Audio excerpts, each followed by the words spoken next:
Hey guys, welcome back from Classic Work. I got a request the other day that somebody's been having some issues with cutting bird's mouth on rafters. Now, I've made several videos on how to do it, but I never showed how to do a multiple one where you have maybe a cross section of a bunch of beams that are spanning a distance, and you've got to cut a bird's mouth for every one of those. And there's formulas for that, but today I'm going to show you how to do it without using really any math.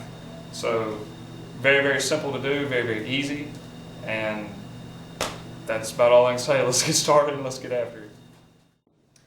Alright, on all rafter building, first thing that you want to do is determine the pitch that you're going to set it at. For this demonstration, for what we're building essentially, this is kind of like a veranda or an arbor that's on the back of your house, and it's got multiple cross beams going across it, and we've got to match it with the rafters that's going to follow the pitch of the roof. Now then, I've set this one at 2 and 12. As you can see, they're kind of stepped down. I got the tall one up here, medium, and then the back. And also the beam widths are different. This one right here is 13 centimeters. Yes, I'm using metric today. This one right here is 20 centimeters, and then the one on the very end is also 13 centimeters. So you have to compensate for that for making your bird's mouths longer, essentially. So first thing that you're going to do is, after you've built the framework for your whatever you're building, veranda, arbor, whatever it is, you're going to take a string and pull across and be sure that everything on it is within the same plane, the pitch.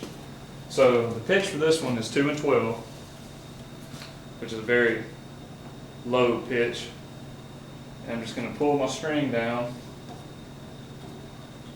tie it up real tight. And this here is what you want to look for, is for the corners of the beams and the leading edges of them all to be about the same. So if you take your tape measure out and measure the string from the string to the top, they should be all pretty consistent. I've got about a 2 centimeter drop from this one right here, about 2.3 centimeter. 3 millimeters, it ain't gonna hurt in framing. 3 millimeters, excuse me. And that one there is 2. So they're all really, really close.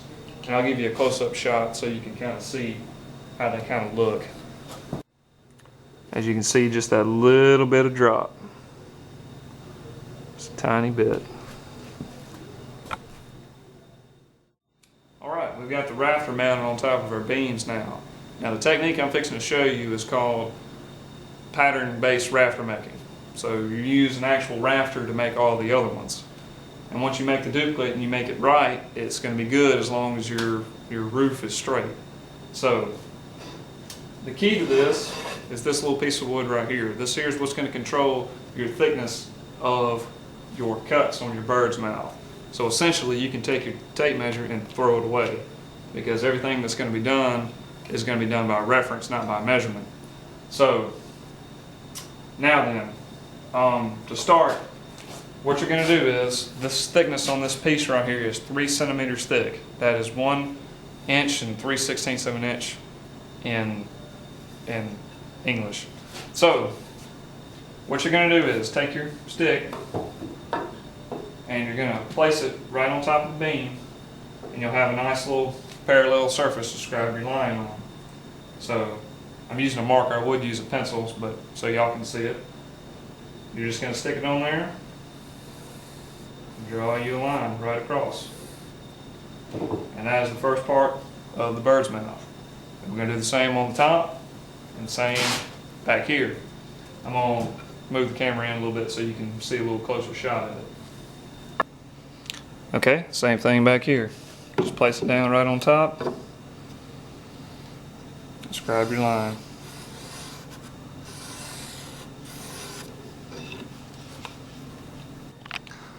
Okay, once you get done scribing your parallel lines, the next one you're going to scribe is the one that's on the back of your beam that's going to go adjacent to your rafter. This is the back cut of the bird's mouth. Now you can use anything straight, to describe this, you can take your same little stick we used to describe the parallel, and you can stick it right there and draw a straight line. A lot of times you're up in the air, so you'll have your speed square in your back pocket. You can stick it, just make sure it's nice and straight on your beam down here, and then you can describe your line on your rafter. Okay, so there's your back cut. So this part right here will be your waist.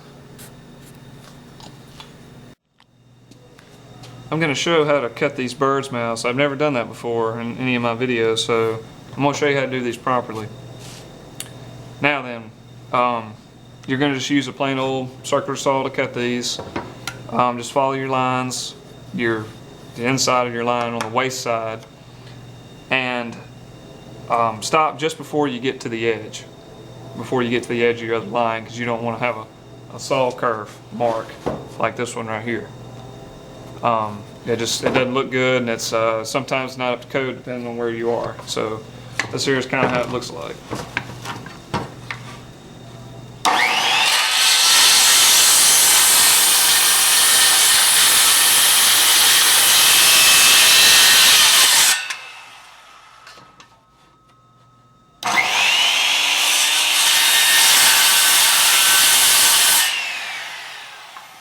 Now for the rest of that material, you can either take a jigsaw or a sawzall, or you can take a handsaw and cut it.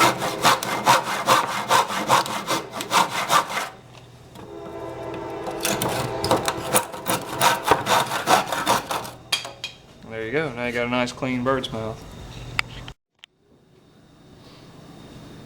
Alright, let's test that fit. I'm not to bump my beams here as they move. They're all still in place where they're supposed to be. There we go. Not too bad. It's pretty good fit.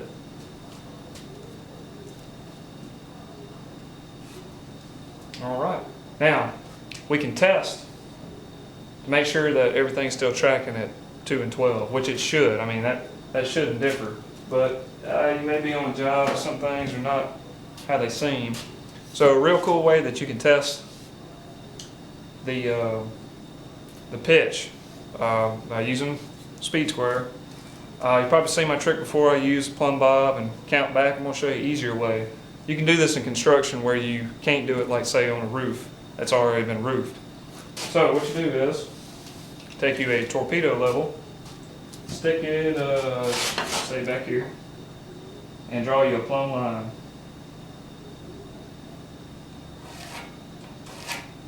Okay? Okay, after you draw your plumb line, whoops, you can take your speed square, place it on top of the board, and then set this here square on the board. But if you pivot it straight with your line that you drew, get it pretty close. You look back here to your common, and you can see that the 2 line lines up with the edge of the board. And that way we know that everything is tracking like it's supposed to be.